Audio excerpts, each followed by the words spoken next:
Hey folks, Jonathan here. Okay, spending a lot of time straightening stuff out and trying to get things where I need it to be. And that torch I'm not using for heat, and I fire that torch up and leave it rolling because I don't smoke cigarettes anymore, so I don't keep it a lighter. So it's kind of hard to get my torch lit around this place. So anyway, put a piece of, I had some leftover of that 2x2, so I made some box, and still going to beat that little channel that was there. It was all twisted and bent up. So this side wasn't too bad. This was bent around all the way. We straightened it out. It'll work out fine. And added that in, and let me see. Over here. Now we're still working on straightening everything out. This side was, well, it was actually crushed down from the accident, and you can still see a little bit of a warp in that piece of channel, 2-inch channel, and it's where I'm pushing this floor out. There was some damage, and there was a bow, and when it bowed it down, you know, I was having a little trouble getting it out, because we're talking about 3/16 steel. We're not talking about you know, sheet metal. This is not, you know, whatever 22 gauge on a car, or you know, whatever them tin cans they're making now out of cars. We'd be using hot glue, yeah, and nails, and putting them on and pulling the nails. It's almost a joke. Before long, we'll just be able to put an air hose up to the inside of the car and put a little air in it, and it'll just pop it all back out. But that would be a good idea. So if anybody does that, you remember I said it. But anyway, we had a wrinkle right here, and I was pushing it out, and I just had spot welds on that cross member there, and I broke them, so I had to put my piece on and pull it. And now I was holding it while I was pushing it, and that's a 10-ton Porta Power. I can put plenty of pressure on it. We've got it down at about flat now. Need to get this straightened out. I don't have any of that material, and I kind of like it, so we're going to get it good and straight, get it tacked and welded in, and then we've got, like I said, a little bit on that bar to get straight. And once this bed is on the truck, we'll be able to make adjustments when it comes to, oh, it ain't quite straight, or it ain't quite right, or something's not, you know, the way we want it. Because what's going to be the deciding factor on this, these front rails are not made out of nothing to begin with. You know, like I said, 1x2 channel is pretty crazy. Now, my rollback I built, I got 4x4 1/4-inch tubing across it because I wanted it to be strong. And to me, it's a pretty bad point, because you get a lot of twist in your bed if you don't have that pretty rigid. But one of the things on this is once you put the headache bar on, it brings all that strength back that you need. And so when we do the headache bar, which we've got to do a little straightening out on, we'll make sure everything's the way that it needs to be and that it's right. And we won't put it on until this bed's already on the truck. So we should have this thing on the truck pretty soon. Not real soon, but pretty soon. I've still got to catch some good weather to paint. We'll hit this with a wire brush before then, and then put some rusty metal primer, or some might just use the epoxy primer.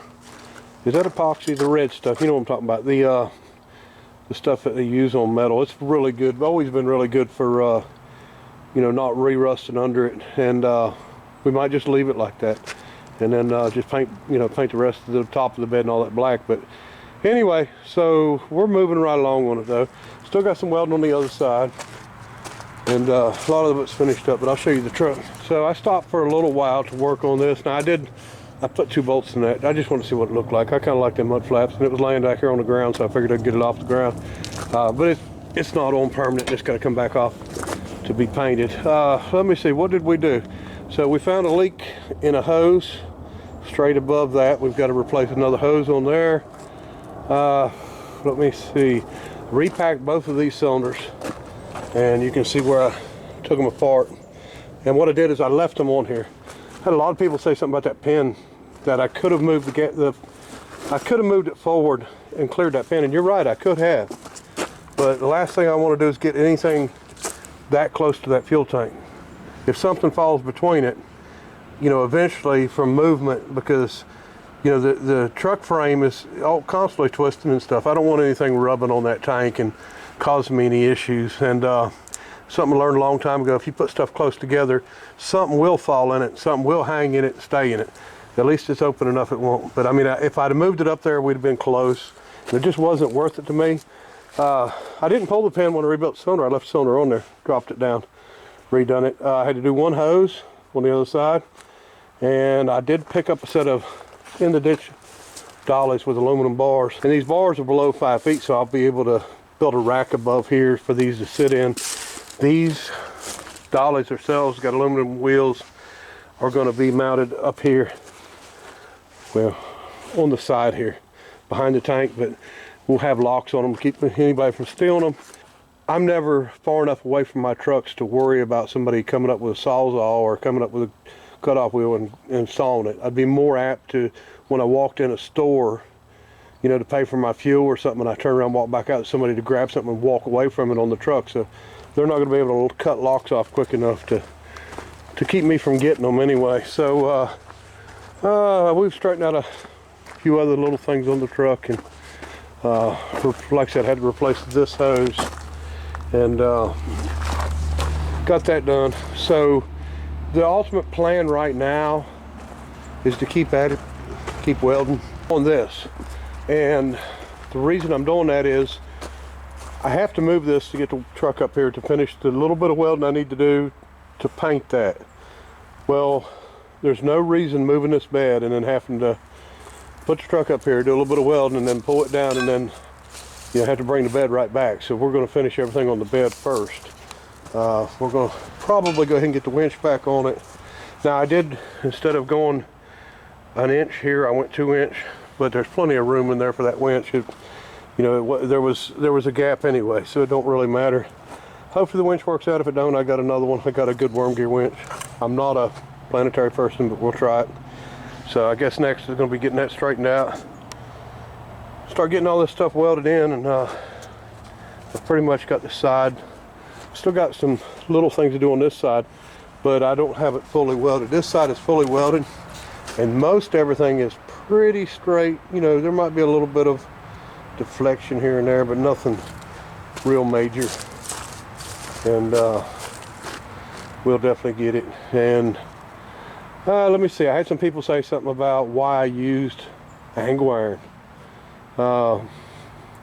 Well, you know, the original deal was I was going to go in underneath these and clean them out and slip these in through probably the light holes or something in 2 pieces and put them up. And why? Because they're 2 inches tall. Channel iron's not 2 inches tall, and I would have had to lower everything down and redesign what was there, and I didn't want to do it. That was the reason that I used angle iron. You know, somebody said that I probably used a lot of wire doing that, and I'm sure I did. A lot of wire, a lot of welding. I don't mind that. Let me see what I've got. So there's a 44-pound roll, and you can see I've probably used half of it off a 44-pound roll just since I've started. So that's a lot of welding, believe it or not. And you know, a lot of it was on brackets and stuff on the truck, and it takes time. When you're doing a weld you don't want to break, it's not just throw a weld over it and you're done. I mean, it takes some work, and I'll show some more on that, how I do it. People have all different ways of doing their welding, and I'm not an expert by any means. Alright folks, I haven't had any time to do any filming, but here's the truck. Mud flaps on, tail lights in, backup lights, work lights. Most all of this is done. Not everything, but most everything. Getting ready to set the bed on. So that's what we're working on right now. Alright.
folks, it's pretty much on there. I got to hook the track up and then hook the cylinder up, and then I can actually roll it all the way forward. So that'll be a little bit.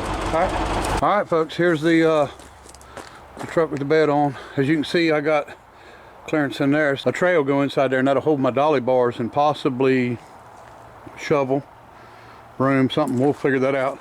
Let me see. Winch is hooked up, works good. I do have everything welded when it comes to all the holes welded up. All the seams are welded. Just got to do some grinding, get ready to paint. Tail lights are on. Now there's two wires here. One wire is coming from the bed that goes all the way up to the headache bar through the track. The other wire is for leaving from here, goes inside of the truck for the switches. But as for the tail lights and brake lights, I'll show you that real quick.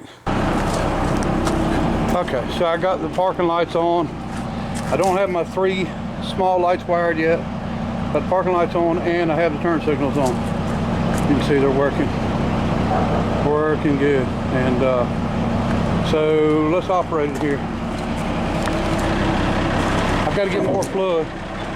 Put 15 gallons of fluid in it, and it was good up until I put the winch on. Which this system, I put air in all the cylinders. Well, rebuilt the 2 tilt ones and then air and everything else, so we blew it completely out, where there were no air or anything in it at all. That's what you do when you want to change the tires.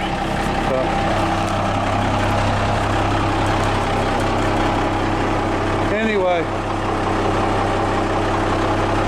looks good under the bed, looks good on the frame. Don't look good on the top and the sides yet, but we will get that before it's over with.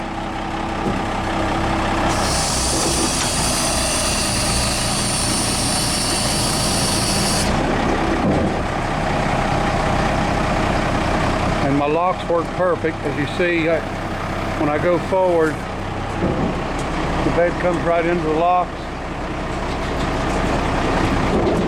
draws down and stops. And that's exactly what I wanted.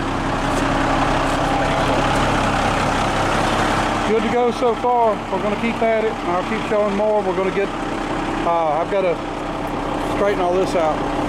This is bowed up. The bed has got a bow in it because I didn't replace this beam. So we're gonna do some pulling on it, some quarter powering and jacking. And I do have the PTO hooked up.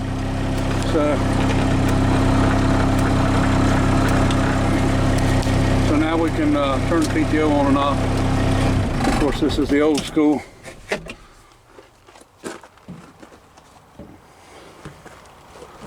I need to turn the headlights off. All right, so we got to figure out what we're going to do. I thought about painting the bed blue, leaving the cab white, and painting the front end red. Just leave it red, white, and blue, but maybe put some scallops, you know, down the side, coming off of the hood to make it look like it was meant to be that way. Don't know. You never know. We might do something, and then again, we might just paint the cab. Do have new tires for it, 6 new tires. Also probably Delray JYD, which is Scott, he's going to help out on some aluminum wheels, and he likes to polish some things, and I'm not much for polishing, so we will probably have aluminum wheels on it. I'm going to get the dollies on it, and here they are. This is, I might have already shown these, but these are in the ditch. Aluminum bars, so they should work really well. So anyway, it's getting dark on me. We'll call it a night. Long ways to go. We've gotten a lot done, and you know, we'll just keep at it. It's all we can do. All right, appreciate everybody watching. Till next time, bye.